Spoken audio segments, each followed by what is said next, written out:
Wonderful. Good morning, friends, and welcome to the Spiritual Side of Virginia. Happy Sunday. Um, Thank you so much for joining us today. So, we are going to start today with a message from the book The Way, the Truth, and the Life, psychographed by the medium Chico Xavier by the Spirit Emmanuel. The Way, the Truth, and the Life. Excellent. It's working. Wonderful. So, the message is called Education in the Home. You too do what you have seen your father do. John chapter 8, verse 38. And the message says, in today's world, an education giving free rein to the human instincts is encouraged.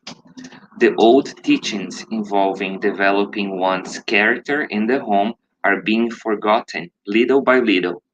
Nevertheless, society will be compelled to readjust its purposes sooner or later. Human parents must be the individual's first mentors. Setting up the right environment depends on their loving mission. In today's unwatchful society, corrupted environments point to the fact that there are bad parents mixed in with those who, at the cost of huge sacrifices, are able to maintain as much security as possible against the threat of disorder.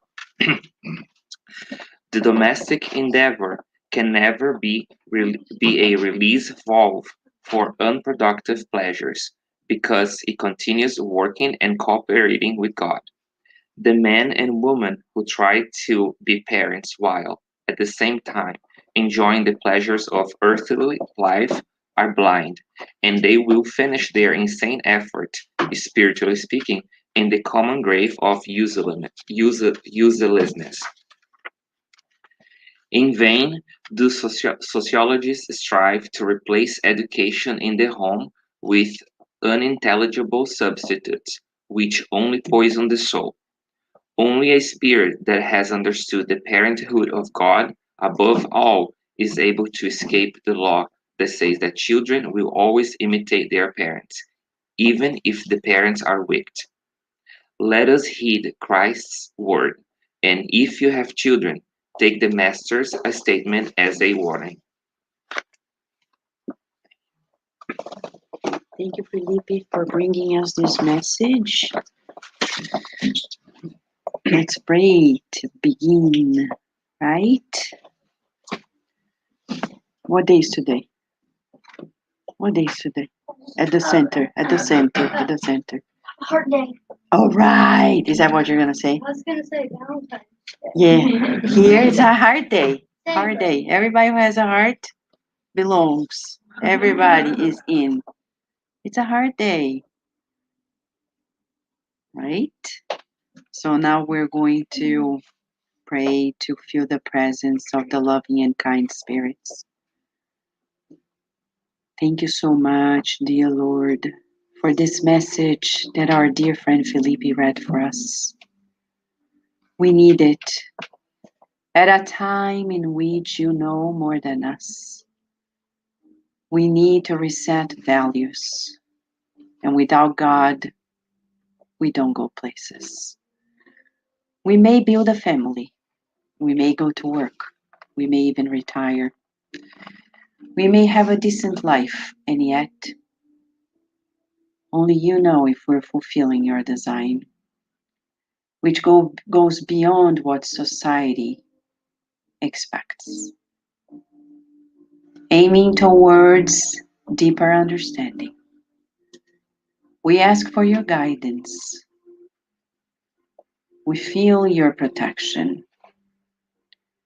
And we pray especially for those friends of ours who couldn't be here today, either because they're traveling or sick, or because they had some form of impediment. We pray for those who are connected to us also online, live and on demand. And we visualize healing baskets being delivered to everyone who has their names in the book of prayer. May the spirit nurses, doctors, and therapists find open doors in their hearts to bring them the healing that they may need. Being honored as you grant us the permission to begin our therapeutic services today. We want to say to you, dear Lord of life, how much we love you, and so be it. Right. You know what's going to happen today? Both of us here and there, we are going to study about the law of love. Who knew, huh? It's a law. We're going to figure it out. But for you guys, there will be trivia. Trivia time. So go, be ready for your trivia and the law of love, okay?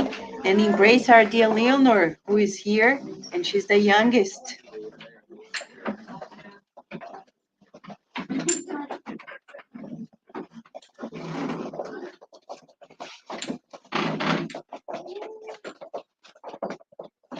Enjoy, Carol. Thank For you. me, I for me. definitely will. I wanted to be there Give you too. a full Yeah. update afterwards. All right. I want to be there and here. Right. We should do the trivia, right? The question is, are we ready for that? Are we gonna pass at all? But today we have a session. The good mentors allowed us to select a few things. But there will be a special video. We cannot bring the experts in the field here, materially speaking, because they're experts in the spiritual one. But as we're going to talk about the most important law of God, which is the law of love, at the second half, we'll spend at least 25 minutes listening to one of the greatest experts in the field regarding love in relationships. You see.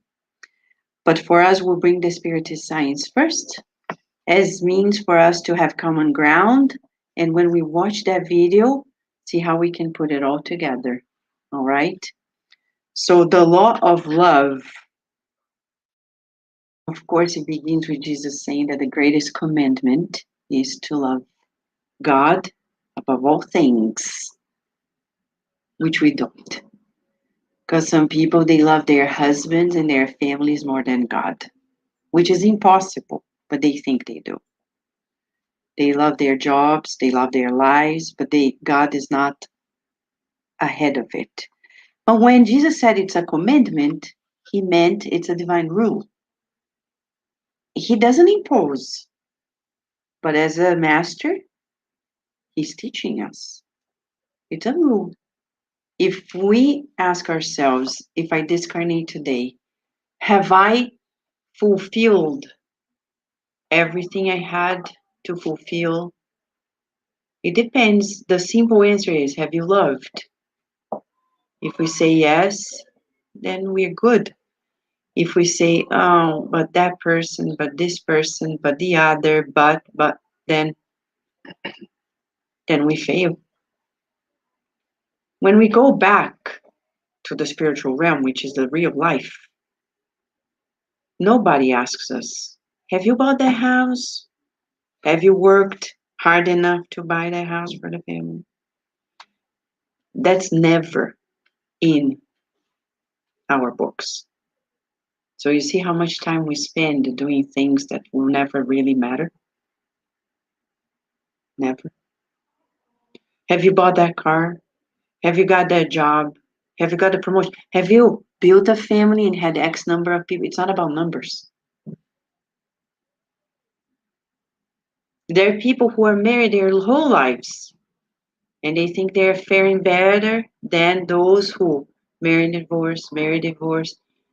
Actually, when Jesus talked to the Samaritan woman at the well, he proved to us that it doesn't matter if you marry and divorce and try again and again. You are loved and you're cared for as much as anybody else.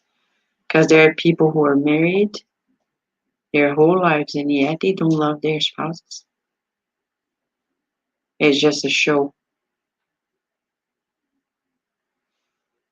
They don't love their children. Who said that? Emmanuel said in a message that Felipe read, right? I was recently at a field trip with Virginia. I was forced to go to be a chaperone. Yeah, I was forced to because said, Mom, you have to go. And of course, we're not going to let her sleep in a museum with so many people we don't know. So I go there. We sleep in at a museum, inside the museum. Very awkward, interesting, not comfortable. But it's interesting you're talking to other parents who at least made the effort to be there. So they are good parents. But when you listen to them, they are talking about strategies to send your children off. And I'm like, really? So we're here, we're good parents because, right, we're not sleeping in our bed, enjoying time apart from, right, the kids. But then they are talking about strategies that they can send their children off to camps during summertime and other times. And we're like, wow, how do you feel as a child?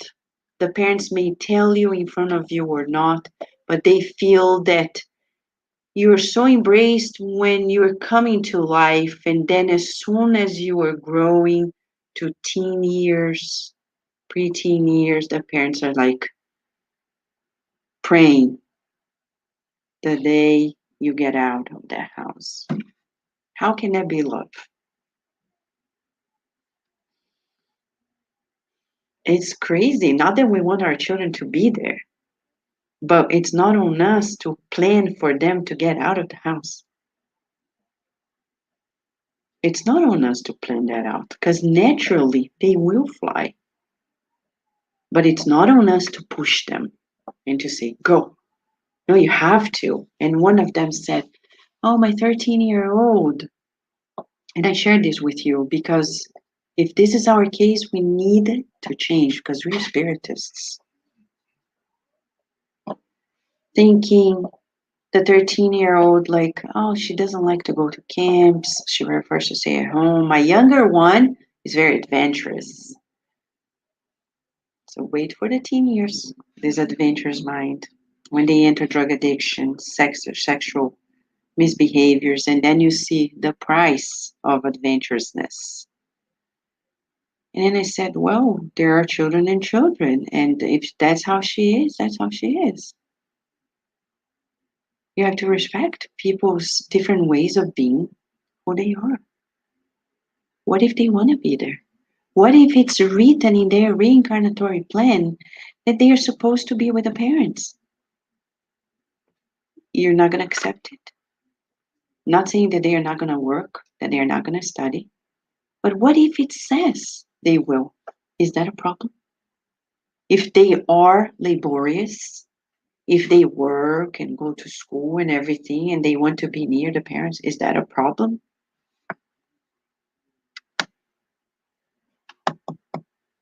Jesus was not a mama's boy.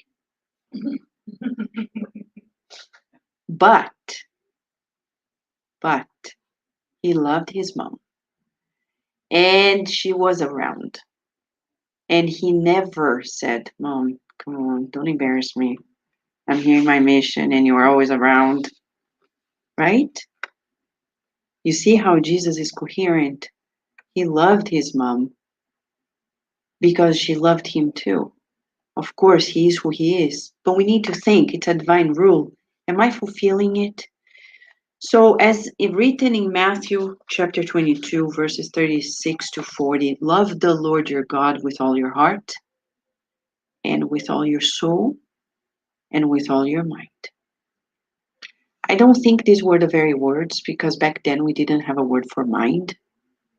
But in spite of it all, people changed it and they expanded the version because back then in their language there wasn't the word mind. There was heart, it was soul, but not mind. Just a statement here, okay? We need to reason it. But anyhow, it's valid. This is the first and greatest commandment. And the second is like, love your neighbor as yourself. all the law and the prophets hang on these two comments. So if we want to do our own personal trivia, the first question is, am I fulfilling this law every day, all the time?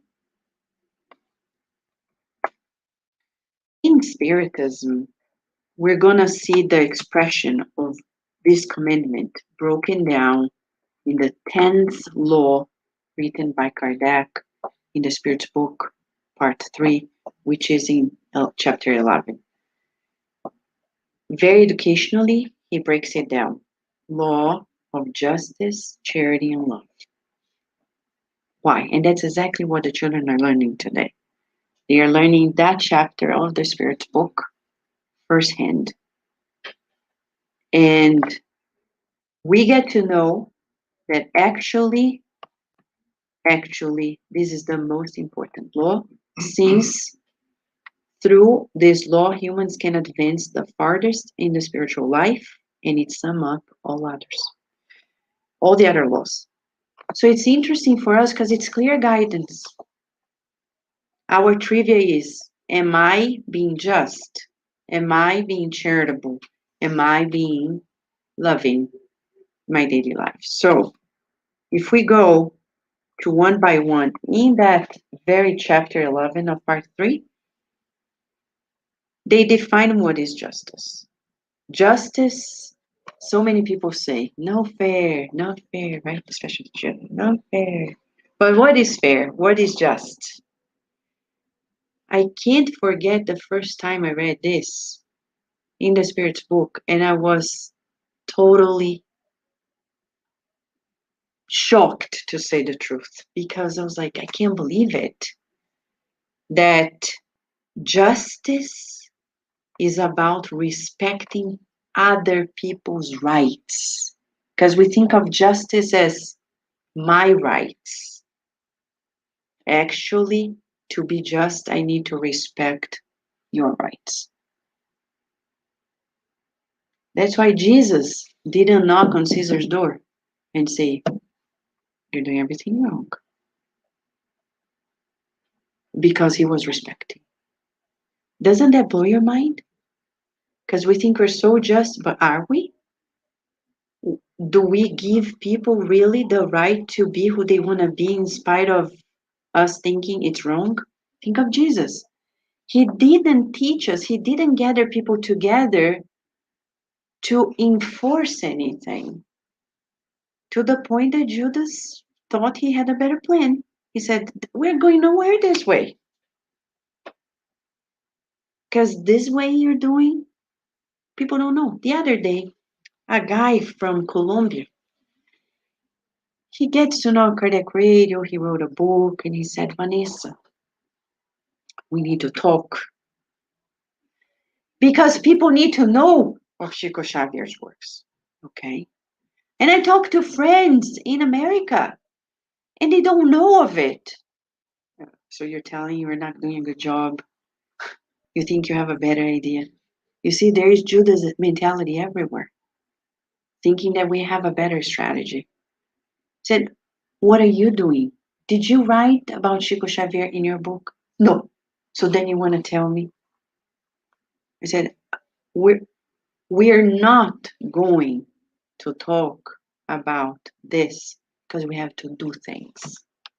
Nowadays, there are many people who talk,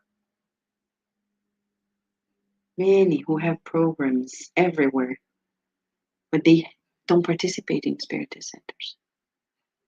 So how can I actually listen to you if you have no field of action?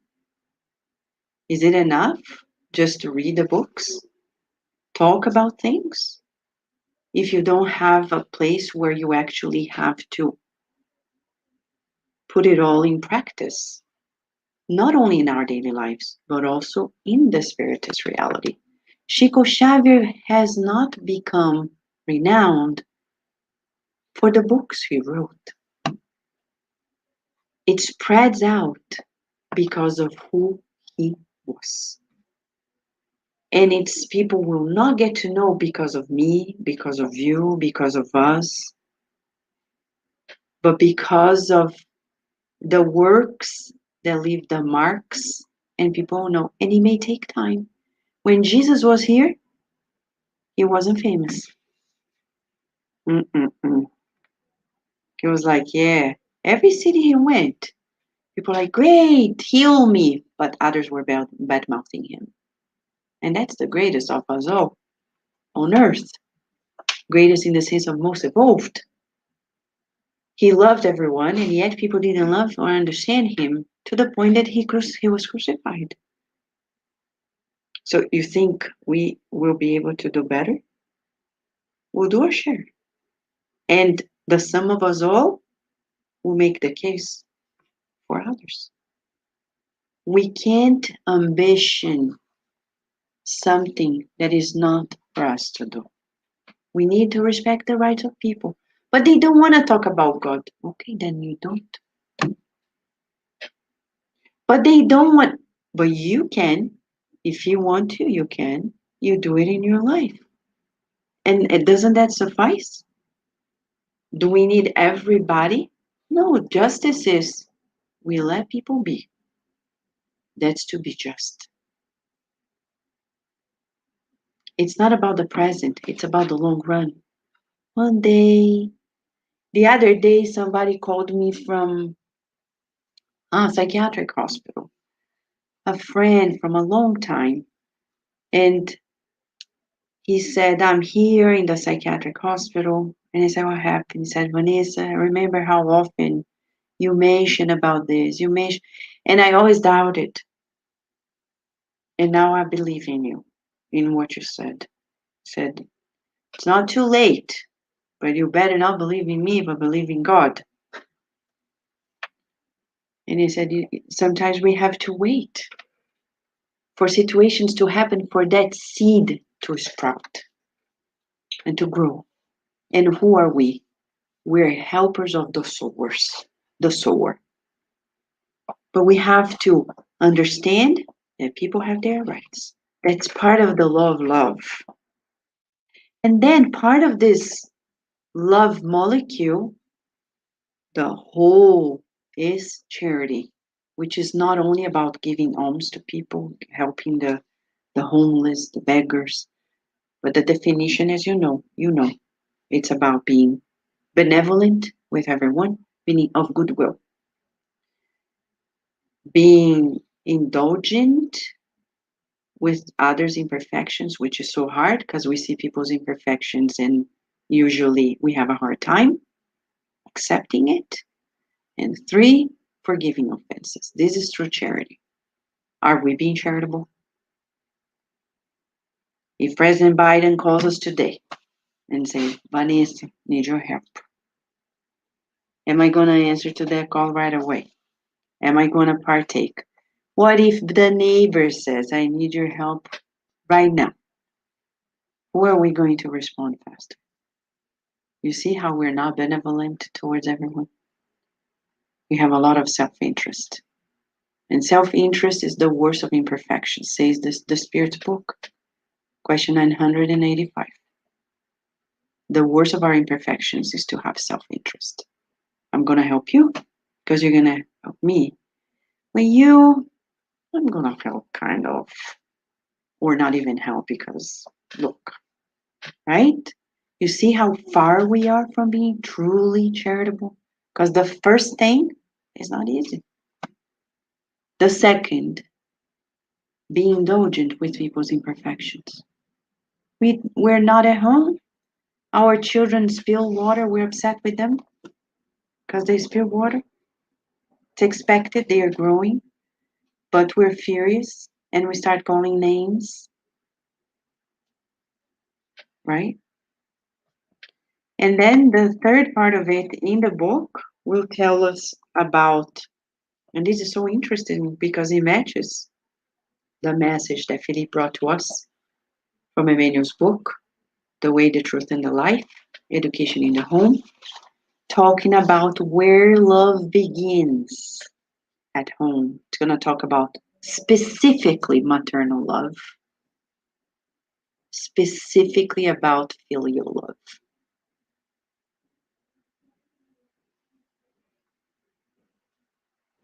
Not gonna go there yet because there's more. Just so we really never forget this. The foundation of justice relies on this. Do to others what we would like them to do unto us. So it's so easy when we're educating our children, they come and say, "Oh, mom, this person did this." What would you do if you were in their shoes? Oh, but this boy, he's being mean. Okay, what's happening in his life? His parents divorced. He's upset with his mother. He doesn't have a good relationship with his mother. So, what do you expect, Virginia? You think he's gonna be loving and caring? He's hurt. Would you not?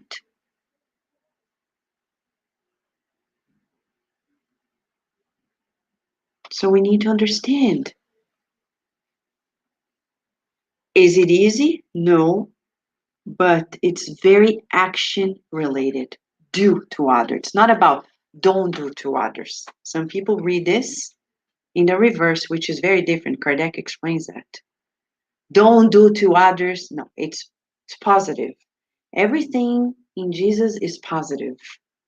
It's action related and says do to others. So don't stay home saying, I'm not going to say this word. No, I'm going to say that word. I'm going to do this. It's not about avoiding hatred, it's about loving. Kardec will say in this discussion, because remember, Spiritism is a philosophy. So we really meditate and reflect, and we bring the rational, the logics. It's about desiring for others what we would desire for ourselves. Do we? I remember when I was pregnant of Virginia, and the mentors were coaching and coaching things that I never knew. And they used to say, you go to a store and buy something for Virginia, buy something else for another mother who is expecting. But then we're going to be broke because it's a lot of money. I said, well, then don't buy. Buy the essential. But don't forget that there are others who also need things, not only your baby. And that's when we met the birthright. That's when the story began. We met the birthright people.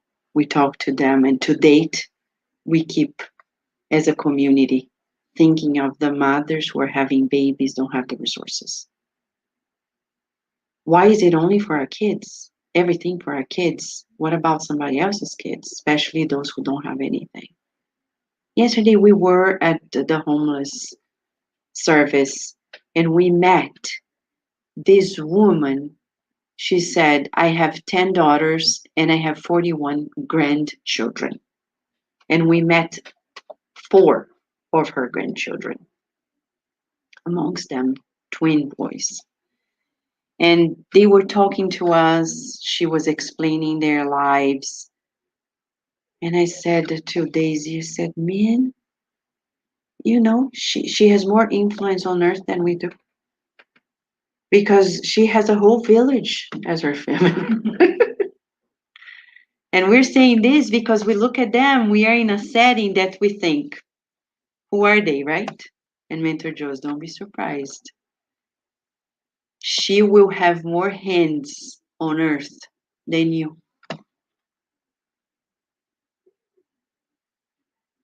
It's not only about the numbers, but her present role as a grandmother, because nowadays our grandparents really hi and bye. Hi, gifts, bye, go. They don't want to change their lives. This woman is not only there for the daughters, but she's there for her grandchildren. Not easy at all. So he's saying desiring for others what we would like is different than desiring for ourselves what we would desire for others. So Kardec goes deeper and deeper in saying, rule yourself out and think of others, but we need empathy. We need to be less self-absorbed. In this in this collection of books, if it's not enough in the Spirit's book, another reference to talk about the love, just to see how Kardec is coherent across the books. Some people say, I want to do courses in Spiritism, but every talk we bring in the Spiritist Society of Virginia and the programs at Kardec Radio are parts of courses. You don't need to sit down another day to take the course. And we are here showing that the Spiritist science is so coherent that from 1857 to 1864, 7 years apart, Kardec, without a computer, without any resource, but being so coherent as the editor-in-chief of this whole science, he brings to us a specific chapter that will talk about the law of love and 3 messages that were received by mediums at his time. The spirits were Lazarus, Lazar, Fenelon, and Samson. This is in the Gospel according to Spiritism, chapter 11, items 8 to 10. Look how interesting. Chapter 11, part 3 of the Spirit's book. Chapter 11 of the Gospel according to Spiritism. The Spirit teachers who are here, they are showing to us how we'll never forget this. Chapter 11. Chapter 11 of both books will lead us into the understanding that we evolve in our feelings, sentiments. They will show that maybe right now we're still at the instinctive level regarding love. But then we'll grow, opening our perception till the day we really build feelings, construct feelings. And that's when we become unbeatable. There's a question in the Spirit's book that they ask. When can we be invulnerable to the vicissitudes of life? And they say, the more you attach your interest to immortality. So if we really love, like Jesus, he's the expression of love. People beat him up and he is still unbeatable.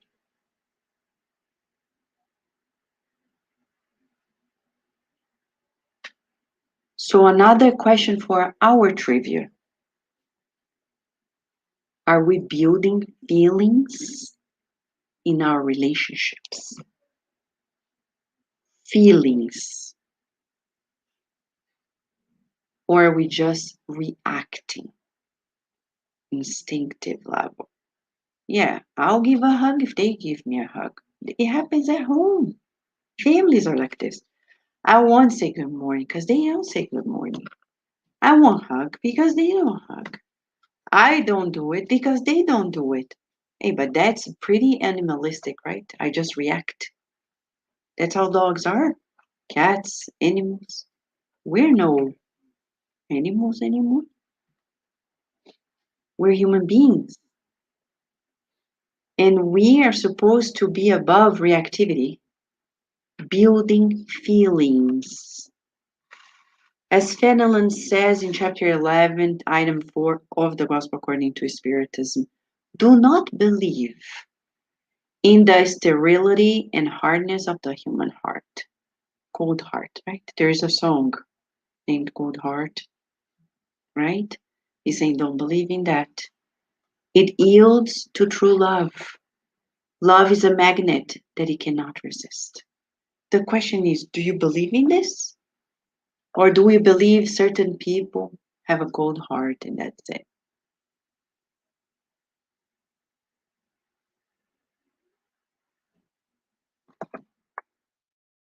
And then Sanson comes and adds, to love means being loyal, being honest, conscientious in order to do unto others what you would want done unto you. Or are we? You watch the movies on Netflix, the romantic comedies. It's always like this. But you loved me all my life. Why didn't you say? They didn't even know themselves. How can you be honest about something you don't even know? So we need to know who we are. It takes effort. Being loyal, honest, conscientious in our relationships with our children, with our family members. That's where we begin. And then we expand to the family circle, the relatives. And then we expand to the friends, to the neighbors, to people at work, community. But we can't love somebody there if we didn't learn here.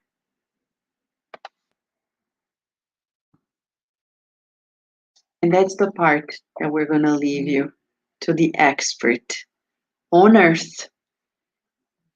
This man, as you know, John Gottman, we've talked about him already on Fridays as we're studying Life and Sex, the book. He is a scientist. He's really on earth, right? Eugenie knows him well. He is really somebody who knows his science. And he's going to tell us something that matches so much with what the science of the spirits have been saying. But he's going to give us numbers. So it's worthwhile watching it, okay? And learning with him the science of love as we want to. You want to bring Nina here? She doesn't need to stay there if she doesn't need to. I didn't want her to miss this. Yeah. Because if, I think she's going to love this. Let's prepare ourselves. Hold on a second. Okay.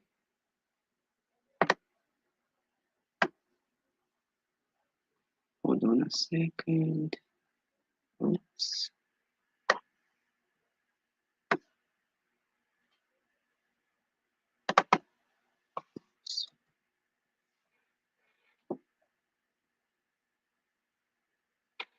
Just test the sound. Now we can understand them. Okay. No spoiler. Right.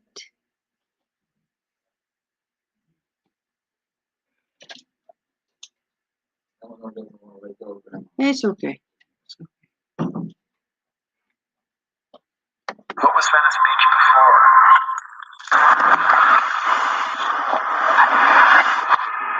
I think that's the max it's going to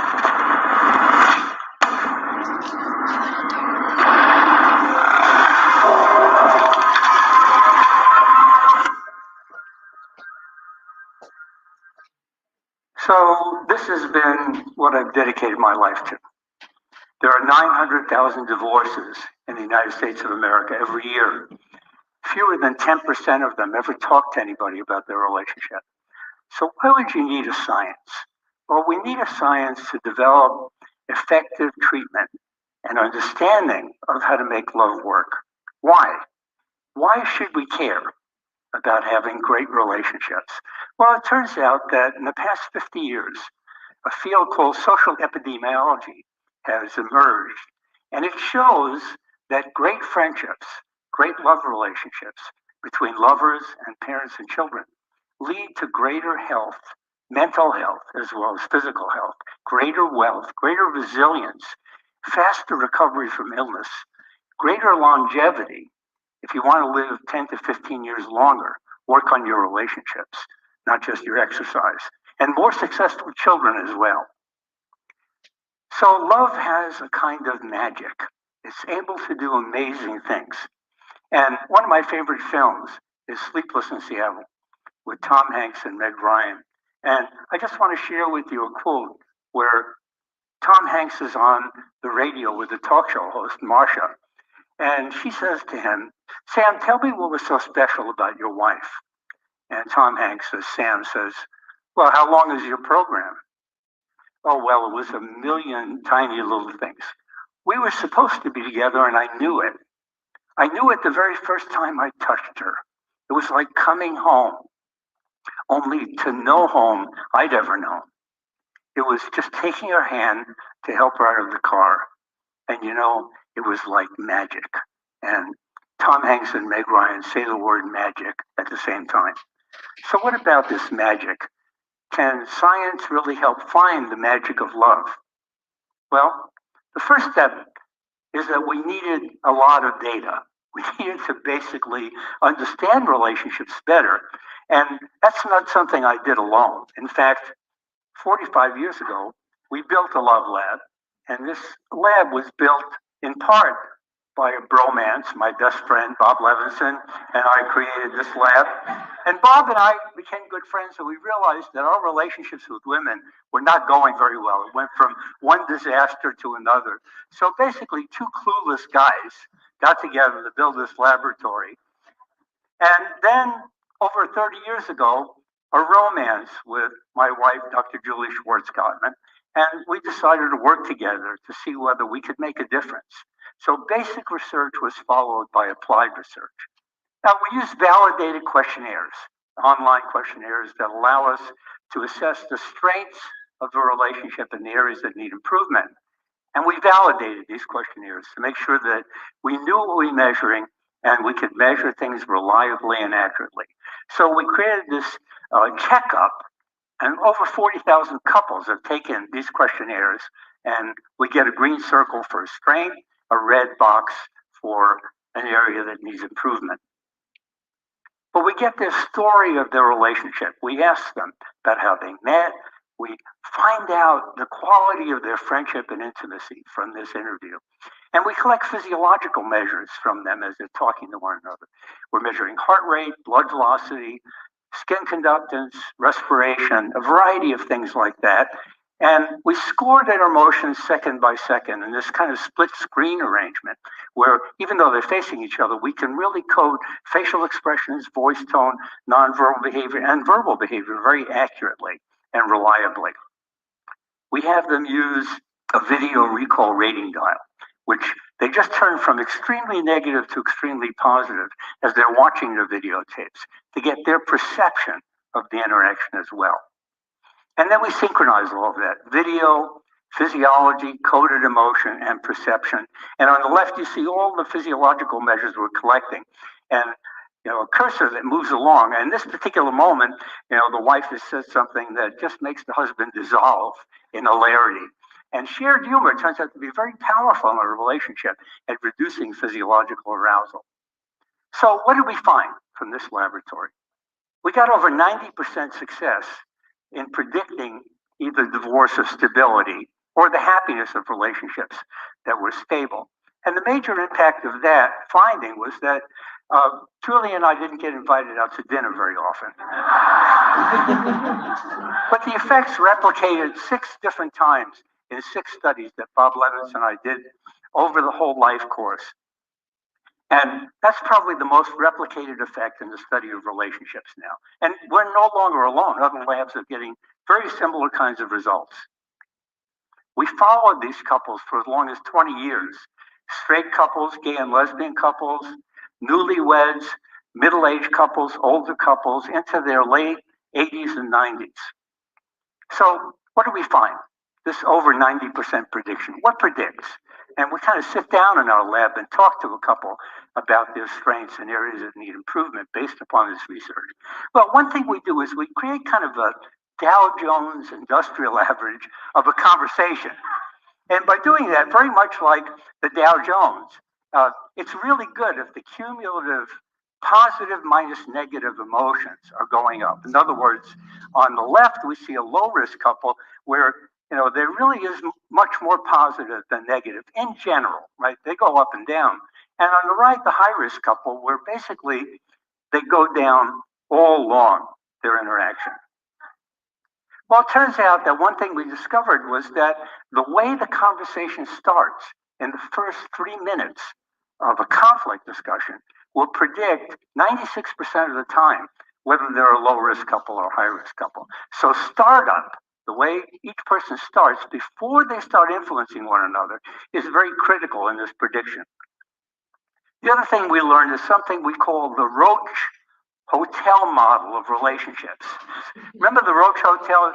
The roaches check in, but they don't check out. That's a really good roach trap. Well, negative emotions, anger, sadness, disappointment, fear, all of these emotions, the negative emotions, for unhappy couples become like that Roach Hotel. Once they check in, they don't check out. It's hard to exit and easy to enter this negative affect state.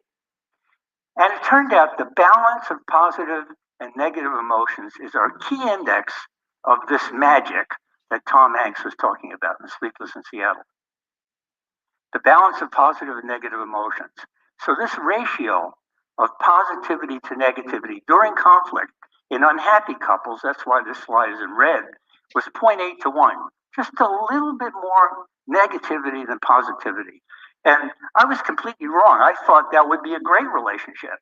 In my relationships, that had failed, we were much more negative than positive. So I thought if it was balance, it would be great. But no, it turned out that actually the balance of positive and negative emotions during conflict in relationships that were stable and happy was 5 to 1. It was 5 times as much affection, humor, interest in one another, excitement, connection, than there was hostility, disappointment, anger, negativity. So there really was a balance that was way balanced toward positive emotions in happy, stable relationships. So this 5 to 1 positive to negative ratio has become pretty widely known. I left a Starbucks in Seattle recently, and a guy drove by in his pickup truck, and he rolled down the window and he said, "Hey, 5 to 1, right?"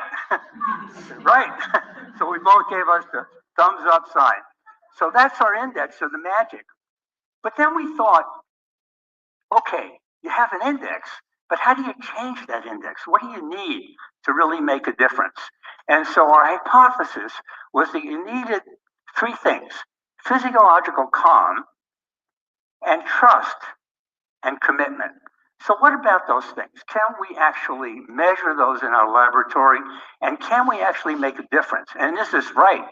Well, the first one, physiological calm, was kind of a balance in physiology.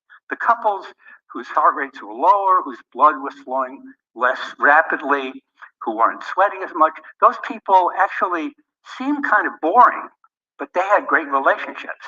They were gentle with one another, not hostile. They reassured one another. Very interesting balance in physiology created by their behavior. And by the way, we found we have to measure these things. So I have a pulse oximeter right here, and it allows me, when I press the button, to really find out what my heart rate is and what the percent oxygen is. And right now my heart rate is 110 beats a minute, and my percent oxygen is 92%. So that sucks. I'm highly aroused physiologically. So you can't tell what's going on physiologically with somebody by looking at them. You have to actually measure it.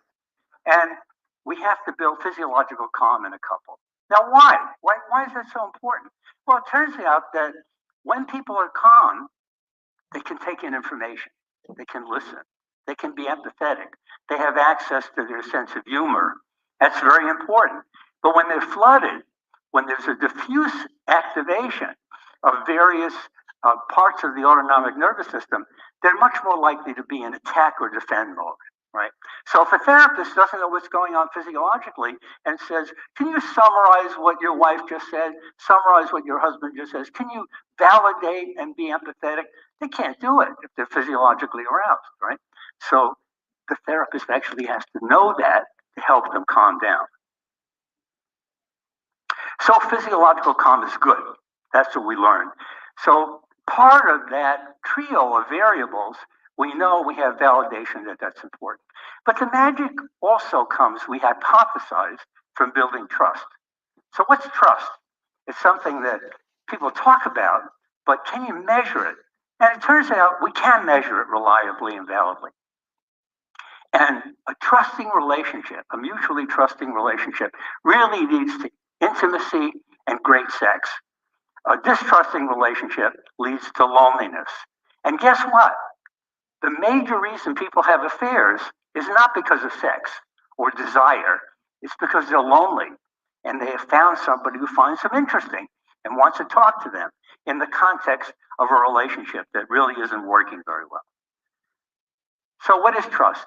How do we define it? How do we measure it? And here we use mathematics, the mathematics of game theory, and we can actually measure this idea that mutual trust comes from when both partners are maximizing the benefits of both people, not just one person's benefit against the other person. So I'm always thinking about, how does my wife see things? I can walk into a kitchen now after 30 years of marriage and view that kitchen the way my wife would view it. So I can say, Julie would be upset by that. So I'll clean it up, and well, now I know when she comes in, she's not going to notice anything that's really disgusting. You know, I'm more of a slob, so for me it was fine. But people who develop mutual trust are really always have their partners in their heads, not just themselves, and they're thinking about both of them. But the magic also comes from building commitment. So what does this mean? Well, we've learned a lot about commitment from the systematic research of a woman named Carol Rustbolt and another woman named Shirley Glass. And what we've learned is that in relationships, there is a turning point, a key turning point. When things aren't going well, when your partner is hostile or irritable or emotionally distant, if you really, in your own head, are cherishing your partner and nurturing gratitude for what you have and saying, this is my journey. Julie is the love of my life, and I'm damn lucky to have this person in my life. That turning point leads to loyalty. On the other hand, betrayal comes from really at that point when things aren't going well, making negative comparisons between your partner and real or imagined alternatives. Betrayal leads to dissolution very reliably, whereas commitment leads to loyalty. And then when you have that sense of commitment in a relationship, both of you have that, you really have a safe place. You have that magic. And with over 90% prediction, with these basic variables, the mechanism by which relationships work, trust, physiological calm, and commitment, can we actually create a mathematics of love? Now, why would you want to create mathematics and love? Why do you want to put math and love together? Some people think that's really disgusting. Well, if you can create a mathematics, you really will understand not just the static nature of commitment, trust, and physiological calm affecting a relationship and creating the magic. You actually will understand the dynamics of the interaction as it unfolds over time. And that's what therapists are working with, right? In their offices, they're looking at how people interact and they want to influence the dynamic. So we need a dynamic analysis of data over time. What pushes the interaction in one direction versus another? So because we get data over time, we get behavior, perception, and physiology all integrated over time, very much like that Dow Jones Industrial Average. We can create the Gottman-Murray love equations. And so James Murray, who is the father of mathematical biology, and I worked together. And because we're not very intelligent, it took us 15 years to get these equations. But when you look at them, you'll see they're obvious. So what we're trying to do is predict what happens at time t+1 in this graph of the husband's interaction, the wife's interaction. And by the way, this holds for same-sex couple as well. We say wife and husband only because it's a little bit more convenient to talk about it.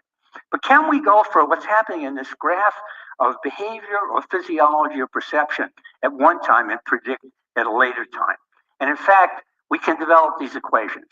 So on the left of the equal sign, we see the wife at time t+1 in the equation above. And on the bottom, the husbands. So how do we predict what's going to happen next? That's what we want to know. That's what the therapist wants to know. Well, we have one parameter, and it's denoted A and B, and that's the old startup, right? How they start the conversation before they start influencing one another is really critical.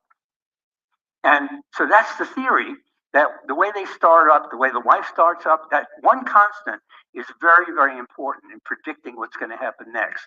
But then there's another parameter, which is R1 and R2, and that predicts how much emotional inertia a person has. So some people, when they get angry, boy, they stay angry a long time. It's hard to move them. They're kind of like a Mack truck going downhill. And in physics, that's called inertia, right? It takes a lot of energy to move them off course. Other people are more like a feather in the wind. They have low inertia, right? Well, they have no stability either. So what's the right inertia? Well, we don't know, but that's another parameter, their emotional inertia. That affects how much influence the partner can have, which is our third parameter, the influence function. So in the wife's equation, there's the husband. And the husband's equation, there's the wife. Well, we can actually specify with a theory what that influence function might look like. So here's the husband along the horizontal axis, and the vertical axis is his influence on the wife. So there's some points, but we need a theory that helps us find the best fit to the data, right? So our theory really said, well, maybe it looks like this. There's one part of it when he's being positive, he's being nice to her. What's the impact of that? The steepness of the slope tells us what the impact of positive emotions are, like affection, humor. And then the other one is how influential is he with negativity, with anger, disappointment, with hurt feelings, with sadness. And that slope gives us our idea of the influence that positive and negative emotions have. But then we thought, well, maybe when they get to a certain threshold that we have denoted by K sub R, maybe what happens is they can repair. And so that other part of the curve tells us when does repair cut in and how effective it is. And what we discovered is that if you repair early in the conversation, you're much more effective than if you wait. Okay, that was kind of a surprising finding. And on the other hand, what about positive affect? Maybe you can amplify or diminish positive affect. And it turns out, yes, you can. By turning toward your partner, when your partner needs your attention or interest, the positive affect can be either, by turning away, diminished, or by turning toward, amplified. So these are the parameters in our theory. But now we do a very cool thing. We actually can create a portrait of the couple's interaction, a dynamic portrait of how it unfolds over time. And what we do is we put the husband's positive and negative behavior on the horizontal axis and the wife's on the vertical axis. Going up is positive, going down is negative.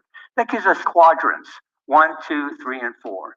And we can describe that by two bunnies on the beach in quadrant labeled 1 and two bunnies in a storm in quadrant 3. So we really want our couples to be two bunnies on the beach rather than two bunnies in a storm. So it gives us a new goal of couples therapy, right? All right, so this face-based portrait becomes very clear. This quadrant 1 is when they're both positive, and we have another quadrant where they're both negative. So we'd like them to really not spend much time in that quadrant, or this quadrant's where one of them is positive and the other is negative. Although it might be good to be there because maybe one counterbalances the other. So we don't know yet. So we have those quadrants to look at as well. Okay, there's our relationship phase space. Now, let's look at an actual conversation and see how it unfolds. And there's a dot moving as the couple talks to one another. This is a real conflict conversation a couple is having. And look at that dot moving all over those quadrants in phase space. So now we see there's a dynamic unfolding, but it's kind of hard to see that thing jumping all over the place and know what's good and what's bad. We need the equations, and we need to know what's making that dot move. What's actually compelling that dot to move? Is there some attractive force, kind of like gravitation? Is there an attractive force that has maybe the power of Jupiter to pull them toward the negative attractor, in which case the relationship will be in a lot of trouble? Or is there a positive attractor that puts them in quadrant 1 that is powerful? Or is it weak and the therapist really needs to help make that much more powerful? So here's our old friend, the startup. Now, this couple is starting in a positive place, right? They're in quadrant number one, the positive quadrant. And there's a choice here. They even move in that direction toward that star, that blue star, which is the attractor in the phase space that pulls their interaction toward a positive place, especially if it's strong. Or they might move the other way. They might actually cycle around another attractor that's there that moves them in the negative quadrant. And that's our bunnies in a storm. And we don't want them there. Or we don't want them to spend very much occupation time in that place. And the attractors are the forces that make the dot move. So we're looking at not just a graph in phase space, but we're looking at a flow diagram, almost like a fluid flowing. And you've seen this kind of phase space diagram with hurricanes. Hurricane Irma, this comes from that hurricane where the dot is moving, right? And there's a force moving it toward an attractor up there. And we can actually do the same thing with a couples interaction.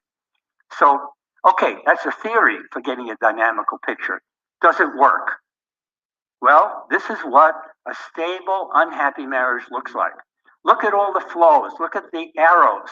And what are they flowing toward? A negative attractor for our bunnies in a storm, right? We don't like that, you know.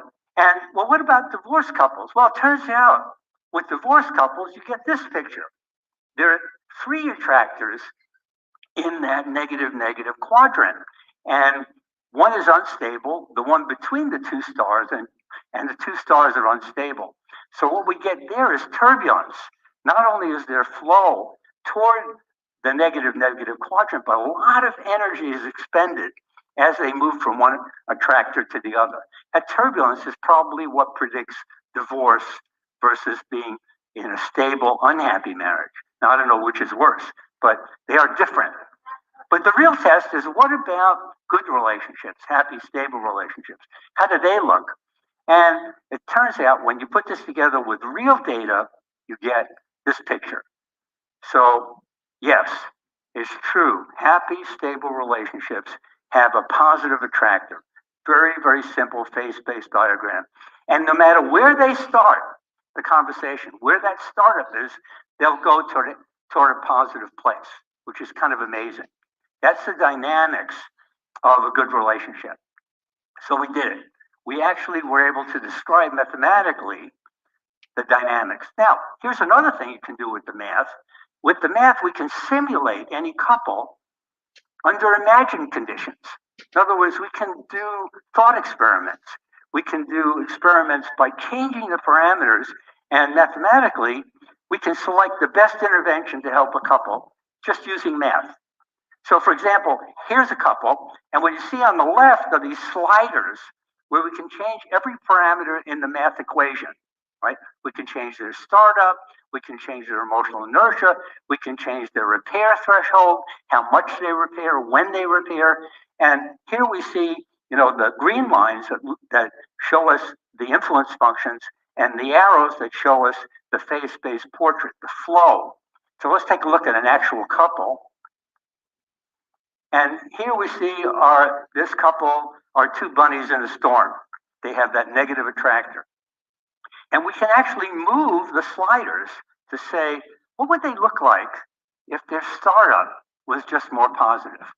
So we move in this thought experiment, we move the couple to a more positive place by changing those parameters to startup. And then we take a look at what the result is of the math. And look, there are two bunnies on the beach. They're in that positive quadrant. And then all we need is a technology for changing startup, which we have. So we've created the technology for changing these parameters, and now the therapist can change their startups. And then they get the magic. Research findings are that the magic does require this powerful trio of physiological calm, trust, and commitment, and we know how to build it. So science did it. When the magic is there, we find that we get that 5-to-1 ratio. Now we can understand the magic, because with a positive attractor, no matter where that conversation begins, it will be drawn to the positive quadrant. We'll get the 5-to-1 ratio. Yahoo, there's the magic. Okay, so just to summarize, What we've really said is love relationships are important. We can assess their strengths and challenges scientifically. There is magic in love that lasts forever. We know that. And the 5-to-1 ratio indexes it. We have strong prediction, but we can mathematically model the magic. The magic requires calm, trust, and commitment. And maybe we can help avoid disaster and help couples find their magic, which is turning out to be true in randomized clinical trials. So perhaps now the magic of great love is a bit less of a mystery. Thank you.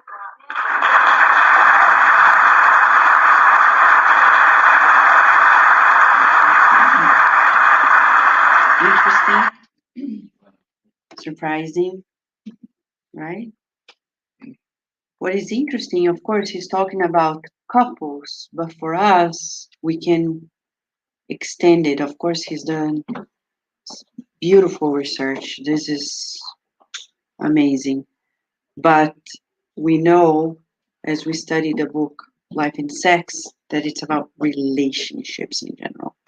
This trust, this calm, this commitment has to be also in all of our relationships. Jesus was always calm. He always did his share in the trust bond, and he is still now committed. The question for us, the last question for the trivia for us is in the love. Where are we in that,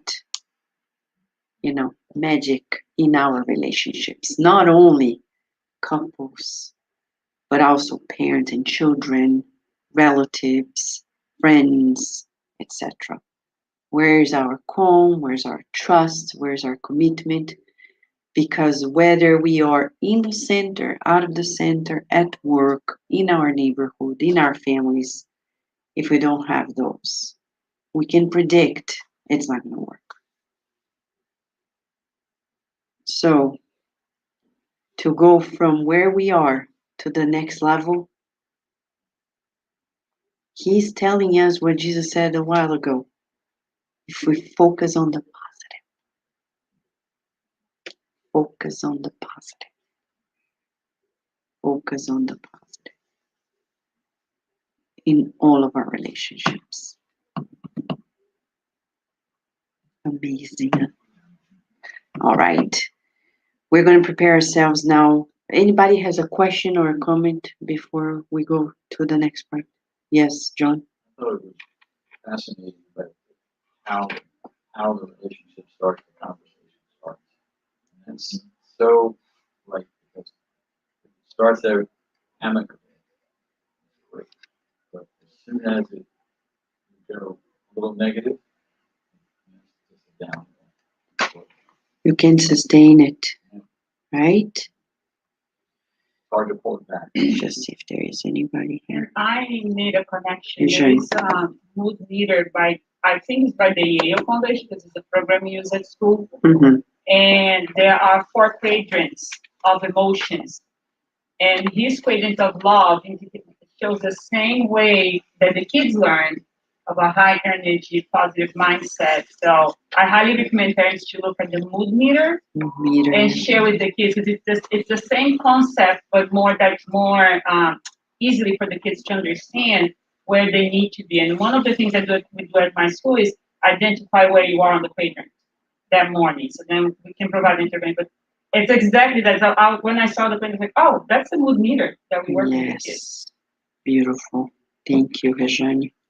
Can I share something? I just thought it was so interesting because it kind of links with the message that we, read at the beginning, that talked most about like parents and how they should be mentors for their children and everything.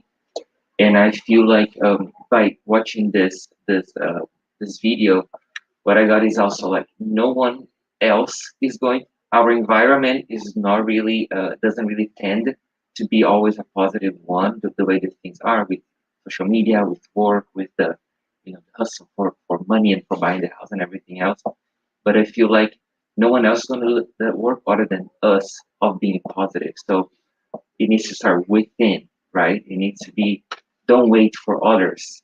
It needs to start with us, that mindset shift, right? You're right. You're right. It's so right that I'll go back to that field trip that I did.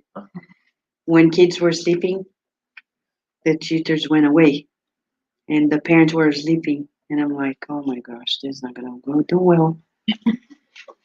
Good night. Of course, the boys, they were like jumping and I said, oh my gosh, nobody's here doing anything if I don't stand up and talk to them. So his parents are not here, their parents. We are representatives, so we have to stand up and say, guys, you lay down and you sleep, and that's it. I'm going to stand up and wait for you to close your eyes and be still. And this is where we're missing the boat regarding education, because we're waiting for somebody to do that. Yeah.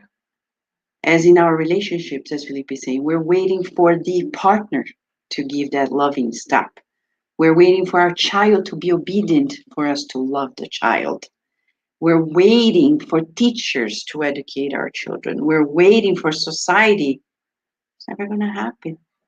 And that's where we come in and we say, whatever I am, I needed to be proactive and positive, very positive.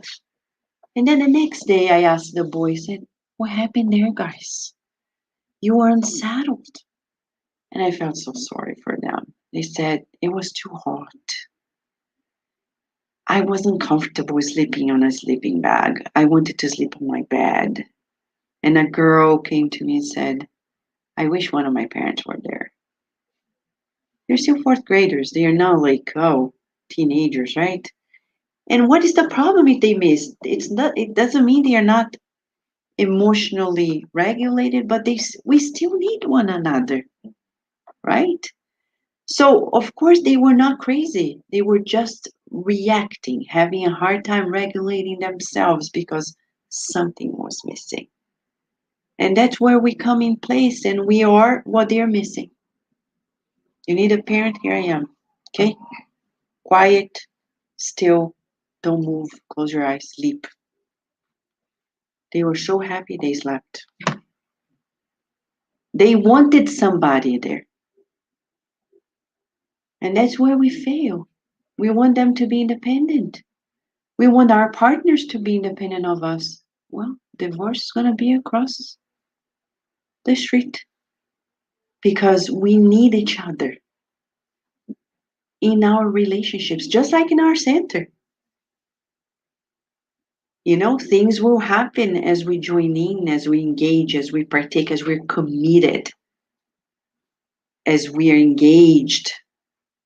We can't expect people to do it all. And Jesus is the model in that regard. And he is our guide.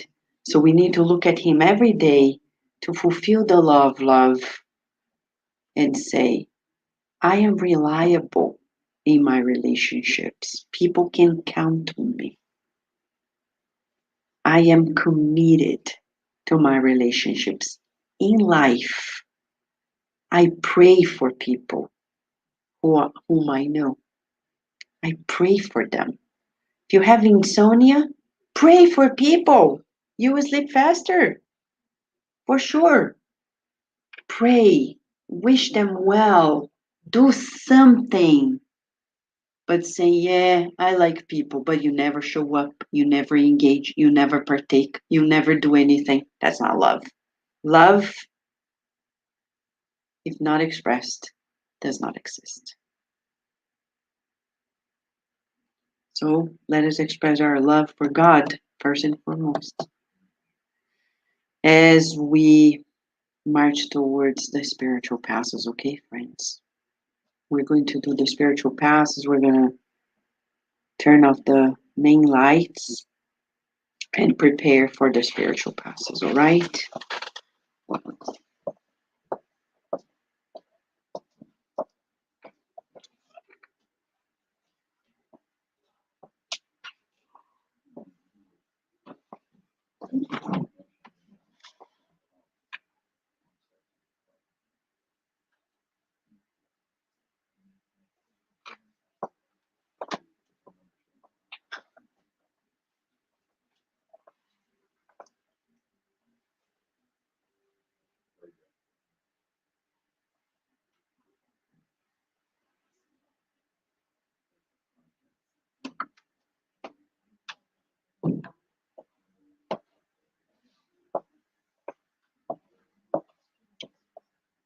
So friends,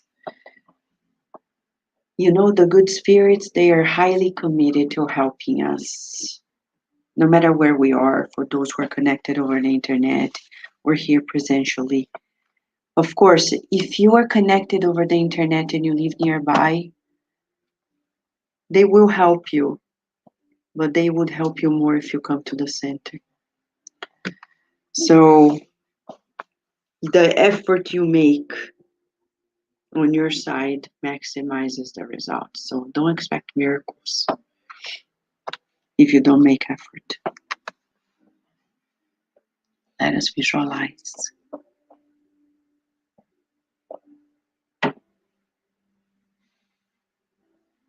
the loving and kind presence of Jesus in our lives.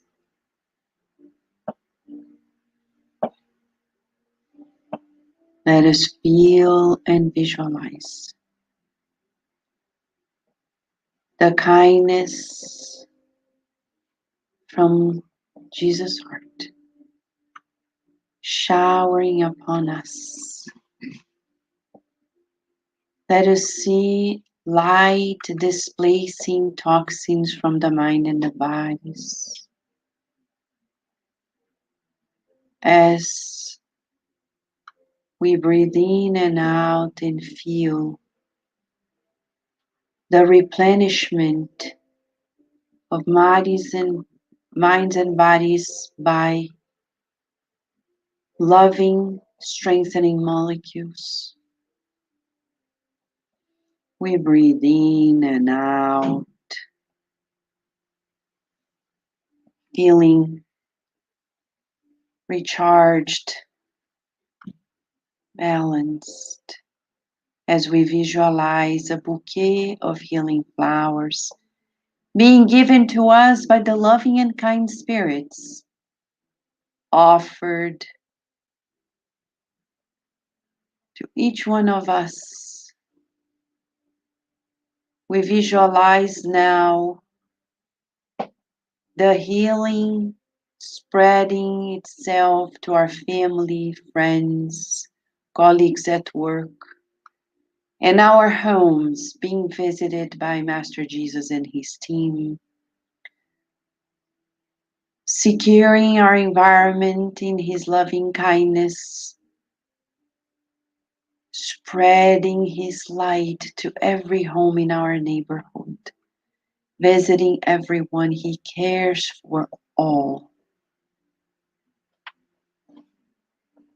And we breathe in and out, visualizing our cities and states being totally blessed. Molecules of joy being spread out in the air, and kindness and compassion being the theme of our planet Earth that evolves as we speak. Yes, we want to dream big of the day in which we are bridging love amongst ourselves, transforming each one of us in a powerhouse of our love for God. As we feel this treatment onto us, we thank you, God, for so much you always give to every one of us. May the water we're going to drink,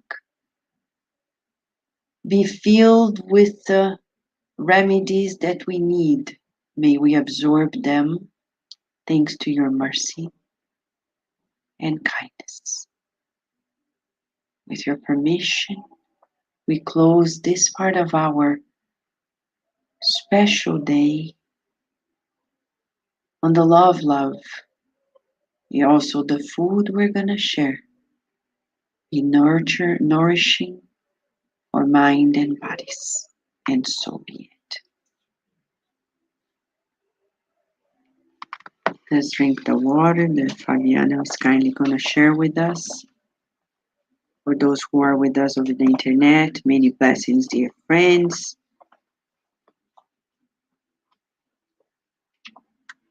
Yes, I'll send the link soon. Okay, Nora? Here in the thread. Thank you.